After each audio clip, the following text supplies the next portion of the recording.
Les structures syndicales regroupées au sein de l'intersyndicale des travailleurs du Niger à l'école sur la protection sociale. Il s'agit pour ces structures de contribuer à la mise en place des systèmes de sécurité sociale. Des précisions dans ce journal. La compagnie théâtrale Arène Théâtre a organisé ce matin une conférence de presse à l'effet de présenter la pièce dans ce pays-là. Une pièce qui sera projetée au CCFN Jean-Rouch de Niamey. Ce serait le 15 mars prochain. Mesdames et messieurs, bonsoir et merci d'être avec nous pour cette grande édition d'information sur Dunia TV. Après l'extradition vers Tripoli du fils de l'ex-guide libyen Sadi Kadhafi, de nombreux médias nationaux tout comme internationaux font cas de versement d'importantes sommes d'argent que les autorités libyennes auraient effectuées au profit du Niger. Là-dessus, justement, nous avons approché le directeur de publication du bi-hebdomadaire L'événement. Voici ce qu'en pense Moussa Aksar. Dans l'apparition même d'aujourd'hui, nous avons eu des informations dignes de foi que les autorités nigériennes ont décidé de porter plainte contre certains organes de presse étrangers, notamment, qui ont diffusé cette information faisant état de versement d'une somme d'argent pour l'extradition de Kadhafi, du fils de Kadhafi, bien sûr. Je dois vous dire que, au vu des documents à notre possession, nous avons des preuves irréfutables que depuis janvier 2013, les autorités libyennes ont alerté celles du Niger sur le fait que les kadhafistes qui sont hébergés sur notre territoire ont entamé des actions pour déstabiliser la Libye. Malgré qu'il ait signé le 21 septembre des engagements pour ne pas le faire. C'est au vu de ça, selon toujours nos sources, que les autorités nigériennes, malgré qu'elles ont cherché que des pays comme l'Afrique du Sud, l'Angola ou l'Oman, d'abriter ces personnes-là, ont refusé. Donc c'est pour cela qu'elles ont entamé la procédure vraiment d'extradition de toutes ces personnes-là. Et hier, nous avons joint au téléphone le ministre de la Justice, Garde Sceaux, pour avoir sa réaction concernant encore cette affaire. Et qu'est-ce qu'il nous a répondu? Il a dit exactement ceci, qu'il défie quiconque d'apporter la preuve de ces allégations qui, selon lui, sont fantaisistes. Mais il se trouve aussi que l'opposition politique que nous avons approchée pour faire l'équilibre de l'information nous a dit qu'elle exige, par le biais de son porte-parole, qu'elle exige une enquête pour, je la cite, sur cette affaire qui continue de ternir l'image de notre pays. Nous avons également cherché à avoir la réaction de l'ancien avocat de Sadi Kadhafi, Maître Kaufman, qui nous a dit qu'il appartient aux autorités nigériennes d'apporter la preuve qu'il n'y a pas eu de versement. Est-ce que nous avons des preuves? Est-ce que tous ces journaux qui parlent et toutes ces radios qui parlent, est-ce que ses confrères ont des preuves qui peuvent dire qu'il y a eu versement de cet argent-là, je veux dire. Donc, tant qu'on n'a pas de preuves, on ne peut pas avancer. Moi, en tant que journaliste, les preuves que j'ai, c'est que c'est des comptes rendus des autorités libyennes aux autorités nigériennes, des preuves irréfutables. Ils ont passé par le Skype, ils ont suivi, ils ont essayé d'ici de donner des instructions à leurs éléments qui se trouvent en Libye pour continuer à agir et déstabiliser ce état-là. Au vu des documents, le ministre de la Justice a tout à fait raison.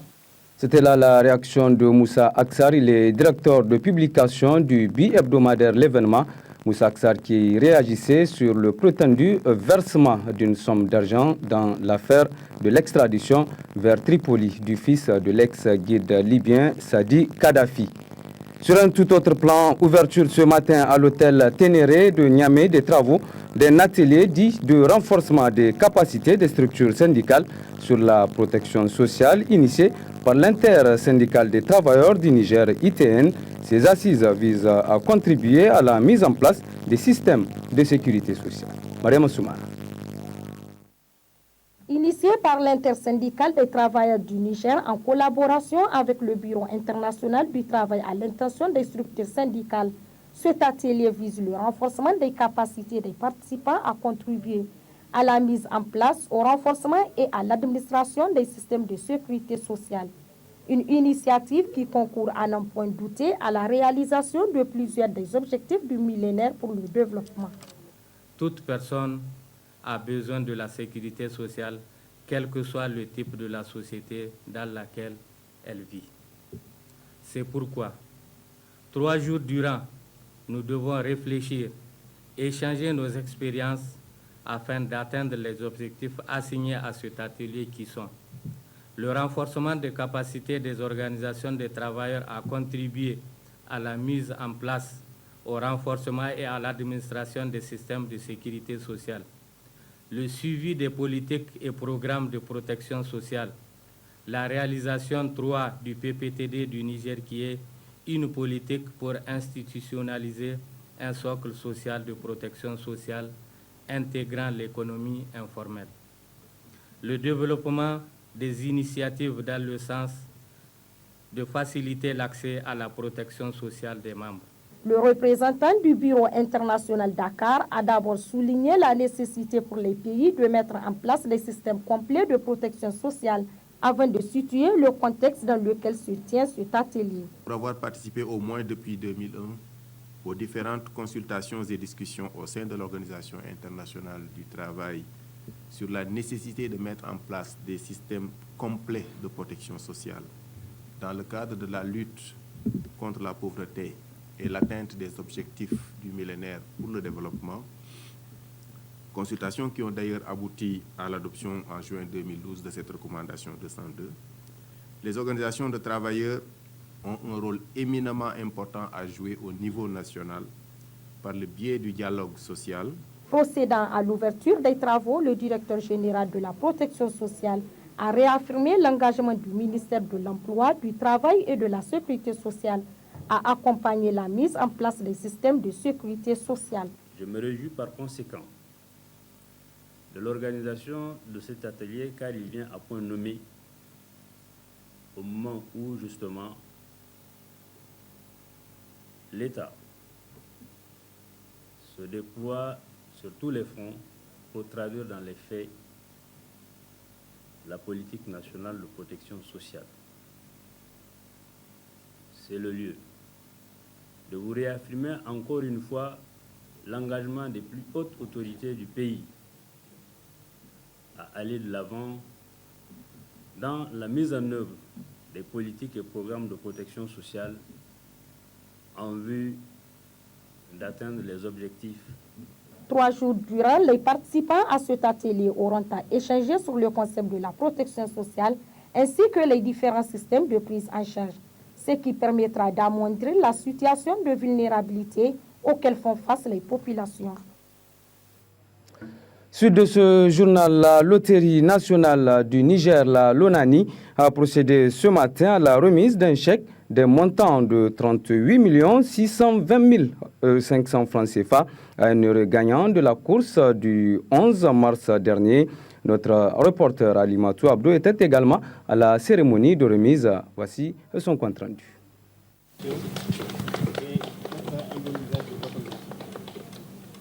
La Loterie nationale du Niger continue de faire des heureux gagnants. En effet, la course du mardi 11 mars 2014 a profité au nommé Doti Diallo, résident à Niamey, unique gagnant de cette course. Il a empoché un chèque de 38 620 500 francs CFA. Déjà, pour les 2 premiers mois de l'année 2014, la LONANI a enregistré 98 millionnaires et 18 décas millionnaires, contrairement à l'an dernier. L'année dernière, il y a eu 550 gagnants de 1 million à moins de 10 millions et 41 gagnants de 10 millions à 75 millions de francs. L'année 2014 s'annonce encore plus généreuse, d'autant plus que déjà nous avons enregistré en 2 mois et demi 98 millionnaires et 18 décamillionnaires. Faites la proportion, dans l'année 2014, nous aurions certainement nettement plus que l'année 2013.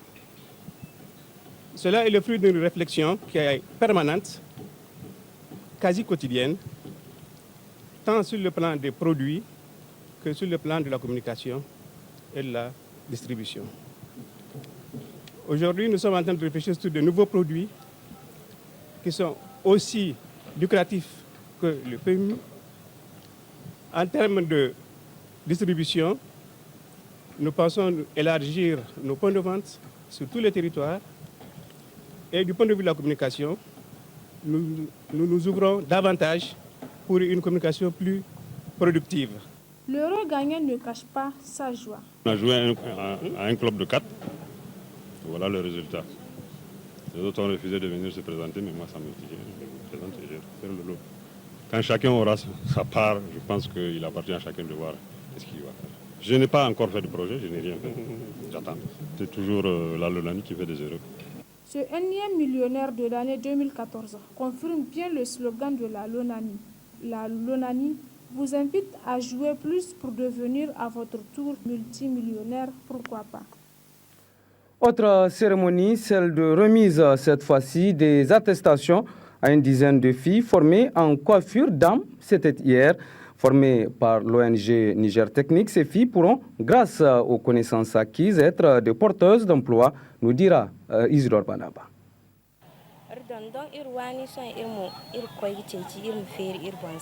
Comme Kadidiatou Adamou, elles sont au total 16 filles déscolarisées et non scolarisées à bénéficier d'une formation en coiffure d'âme, initiée par l'ONG Niger Technique Nigetech. Grâce à l'appui financier du Fonds d'appui à la formation professionnelle continue et à l'apprentissage FABCA. La vision globale de Nigetech est de donner à ces filles des connaissances pratiques nécessaires afin de leur permettre d'être financièrement autonomes. L'ONG Nigetech, c'est une structure qui est expérimentée dans la formation des jeunes filles déscolarisées et non scolarisées, donc à l'échelle nationale. L'objectif était de donner à ces jeunes filles-là des compétences qui vont leur permettre de créer et d'exercer une activité génératrice de revenus et qui va leur permettre en fin de formation de tirer le moyen de leur existence. Le représentant du Fonds d'appui à la formation professionnelle continue et à l'apprentissage a remercié les formatrices et a exhorté les bénéficiaires à faire bon usage des acquis. Avec leur parchemin en main, les bénéficiaires se disent prêts à rentrer dans la vie active. Là où je suis, j'ai pu gérer mon propre atelier et si possible acheter un terrain rien que pour mon atelier.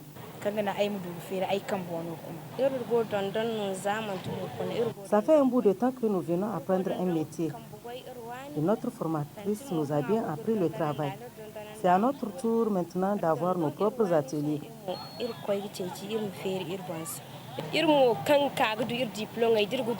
Nous avons eu nos diplômes, Dieu merci, et nous comptons à notre tour avoir nos propres ateliers. En plus de la formation, ces filles bénéficieront d'un suivi de l'ONG Niger Tech, jusqu'à ce qu'elles puissent mettre en œuvre d'une manière définitive et autonome leur projet. Comme annoncé en titre, le centre culturel franco-nigérien Jean-Rouch de Niamey a servi de cadre ce matin à une conférence de presse. Il s'agit, à travers ce face-à-face avec les hommes de médias, de présenter le théâtre dans ce pays-là de Louis Vincent de la compagnie Arène Théâtre. D'autres précisions dans ce compte-rendu de Imaseyou.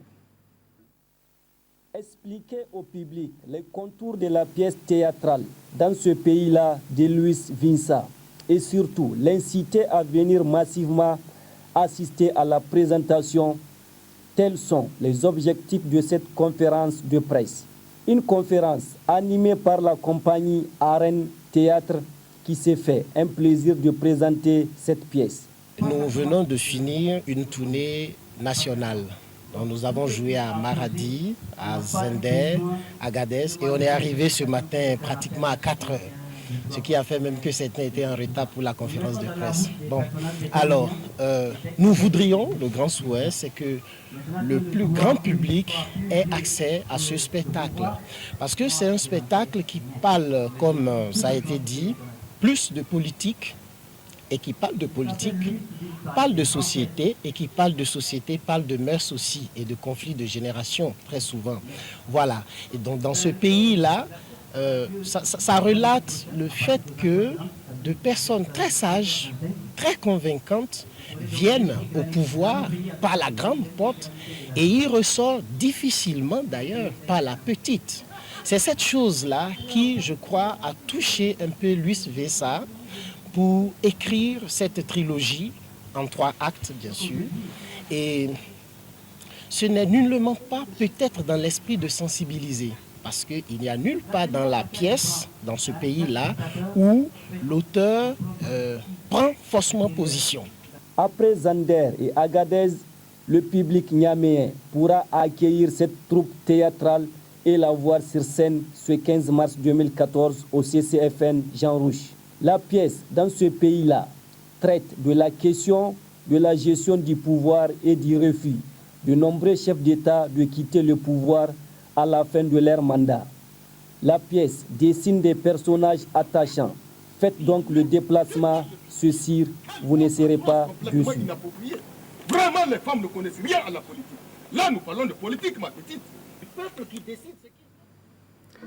De la culture, toujours pour signaler que les établissements scolaires qui représenteront la région de Tillabéri pour la phase finale des Jeux Academy Music Award prévus le 26 avril prochain sont connus depuis hier. C'était à l'occasion de la phase éliminatoire organisée au titre de la dite localité. Voyons les temps forts de cette qualification avec Murtala Zoubaïrou.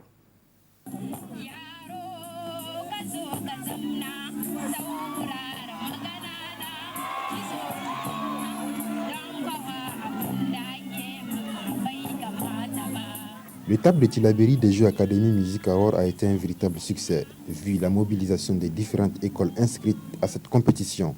Un concours qui a mis aux prises ces écoles en mathématiques, karaoké et chorégraphie. C'était devant un public important venu pour supporter leurs candidats.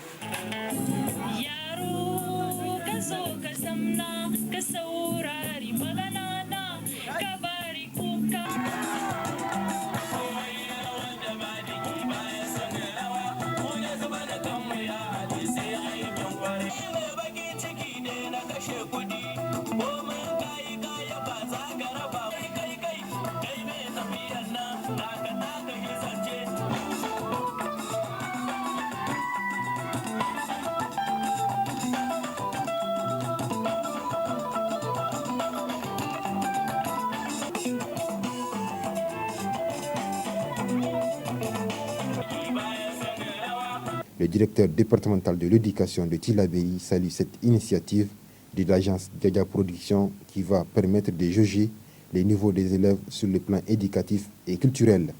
Nous estimons que ce genre d'activités vraiment sont de nature à relever le moral de nos élèves qui sont peut-être épuisés par 4 ou 5 mois d'activité académique.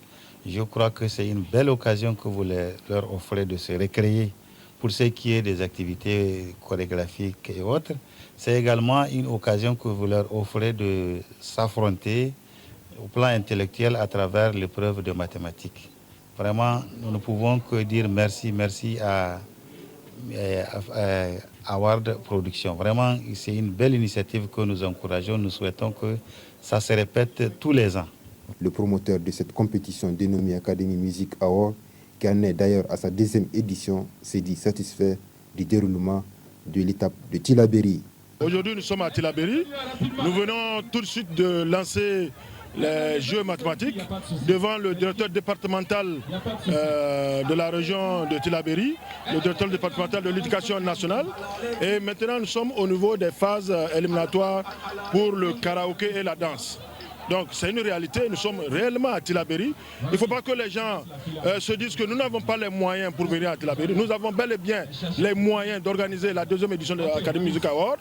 Nous sommes à Tillabéri et le vendredi, nous allons nous mettre sur la route de Dosso pour faire les animateurs aussi de la région de Dosso. Voilà, et pour dire que je suis très très content vu la mobilisation des jeunes des différents établissements de la région de Tillabéri. Il faut se dire que nous avons à peu près 2000 à 1500 élèves qui sont là présentement. Et il fait que nous sommes à 17h30. Donc pour vous dire que le comité d'organisation est très très content par rapport à la mobilisation et aussi montrer aux yeux des partenaires que nous avons la logistique et les moyens d'organiser ce genre d'événements. À la fin de toutes ces confrontations en mathématiques, 2 écoles ont été retenues. Il s'agit du CES franco-arabe de Tillabéri et le CSP Aléry. S'agissant du karaoké, 2 établissements ont réussi à tirer leur épingle du jeu. Le CSP Yoro et le CSP Aléry. Au niveau de la chorégraphie, une seule école a été retenue, le CS franco-arabe. Toutes ces écoles défendront les couleurs de la région de Tillabéri à la grande finale prévue le 26 avril prochain à Niamey. De la culture au sport, à présent en direction d'IFA, où notre envoyé spécial Damana Abdoulaye nous attend avec le point de la 6e journée de la 35e édition du Sabre national. Au stade actuel de la compétition, seulement 6 lutteurs restent encore invaincus. Les images.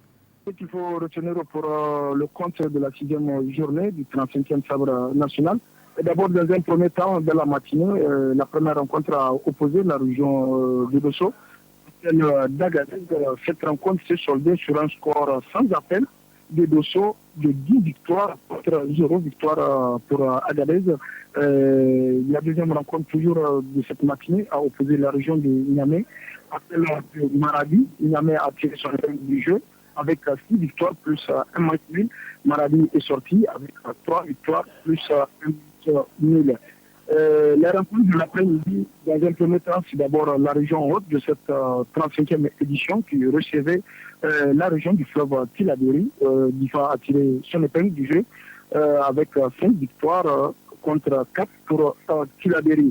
La deuxième rencontre, toujours de l'après-midi, a opposé cette fois-ci la région de Zander à celle de Tawa. Zander est sortie victorieuse avec 5 victoires plus un match nul.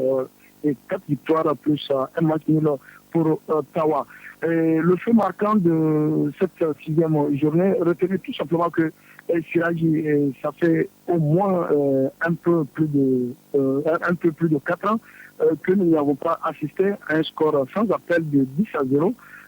La dernière remonte en 2010, c'était au championnat national qui s'est tenu à Tillabéri et c'était la région de Tawa qui disposait au cours de cette édition de la région de Tillabéri sur un score de 10-0.